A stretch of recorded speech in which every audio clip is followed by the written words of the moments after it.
जो son of Odin ने इसने अपनी लाइफ में बहुत से विलन्स को भी डिफीट किया है और थोर के पास गॉडली वेपन्स हैं जिनका सामना करना तो किसी भी कैरेक्टर के लिए बहुत ही मुश्किल हो सकता है। और आज फाइट है थोर के बेल्डर से, जिसको हमने पहली बार गॉड ऑफ वार गेम में देखा था। बेल्डर एक नॉर्स माइथोलॉजी गॉड है और उसके पास हरकुल जैसी स्ट्रेंथ और हरमे जैसी स्पीड है, जिसकी वजह से बेल्डर ने क्रेटोस को फाइट में बहुत ही अच्छी टक्कर दी थी। क्या हो अगर थोर और बेल्डर आपस में फाइट करें तो इन दोनों में से कौन सबसे ज्यादा पावरफुल होगा और इस बेल्डर के विनर कौन हो सकता है। पहले हम इन दोनों की कुछ बेसिक पावर्स और एबिलिटीज पर बात कर लेते हैं, जिसकी वजह से हमें इन दोनों के बारे में जानने में और भी आसानी होगी।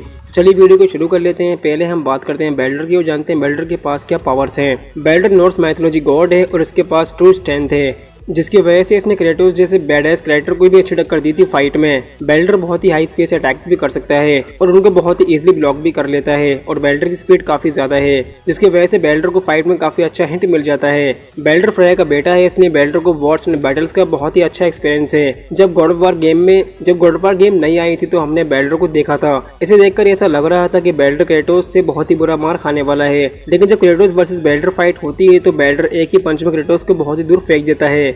लेकिन क्रेटोस इतना समझ जाता है कि ये कोई मामूली बंदा नहीं है। बेल्डर को जो सबसे पावरफुल बनाती है वो है बेल्डर की बॉडी, क्योंकि बेल्डर को किसी भी अटैक का कोई भी असर नहीं होता है उसकी बॉडी को। उसे चाहे किसी भी वेपन से क्यों ना मारा हो, उसकी बॉडी को दर्द फील नहीं होता है और यही वजह थी जो क्रेटोस बेल्डर को किल नहीं कर पा रहा था। बेल्डर अपनी बड़ी से बड़ी इंजरी को कुछ ही मिनटों में हील कर सकता है।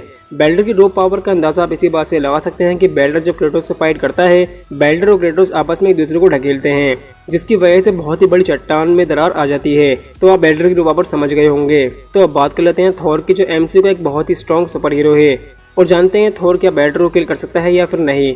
देखो, थोर ने बहुत से कैरेक्टर्स को भी किल किया है, जैसे कि थैनोस, जो इतना ज्यादा पावरफुल था कि किसी के भी काबू में नहीं आ पा रहा था सिवाय थोर के। थोर ने स्टॉर्म ब्रेकर की हेल्प से थैनोस को किल कर दिया था। थोर के पास बहुत सी पावर्स हैं, लेकिन जो थोर को सबसे ज्यादा पावरफुल बनाती है वो है थोर का गुस्सा। जी हाँ, आपने सही सुना। आपने एक बात रियलाइज जरूर करी होगी, जब थोर वर्सेस हल्क फाइट हो रही थी तो थोर वहाँ पर इसलिए पिट रहा था बैनर से क्योंकि वो उसका दोस्त था और बैनर को वो कोई नुकसान नहीं पहुंचाना चाहता था। लेकिन जब थोर को गुस्सा आता है तो सिर्फ वो एक ही पंच में हल्क को बीट कर देता है। तो आप इस बात से अंदाजा लगा सकते हैं कि थोर कितनी ज्यादा पावर्स होल्ड करता है। थोर के पास 2 गॉडली वेपन्स हैं, जिनका यूज थोर ने एंड गेम में बहुत ही अच्छा करा था। थोर इन दोनों वेपन्स की हेल्प से बहुत से कैरेक्टर्स को भी किल कर चुका है और थोर इनकी हेल्प से फ्लाई, लाइटनिंग अटैक, टेलीपोर्ट और दूसरे भी काम कर लेता है। थोर का स्टेमिना काफी गुड है।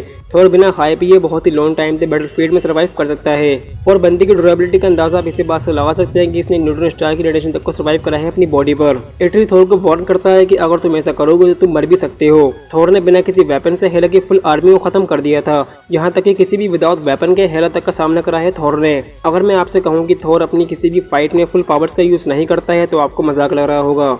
जी हाँ, थोर जब भी फाइट करता है वो अपने एनिमी के अगेंस्ट अपनी फुल पावर्स का यूज नहीं करता है। वो जानता है कि अगर ऐसा करेगा तो वो उसका एनिमी खत्म हो सकता है और इसका सबसे बड़ा एग्जाम्पल है हल्क और गॉर, जिनको थोर चाहता तो आसानी से किल कर देता, लेकिन थोर ने ऐसा नहीं किया था। तो आप थोर की पावर्स लेवल समझ गए होंगे। वैसे एक बात तो मानना पड़ेगा, दोनों लोंडो में दम जरूर है। तो अब बात कर लेते हैं फाइनल फाइट की। देखो, ये दोनों जो कैरेक्टर्स हैं नो डाउट बहुत ज्यादा पावरफुल है और इन दोनों ने अपनी जर्नी में बहुत से कैरेक्टर्स को भी किल किया है।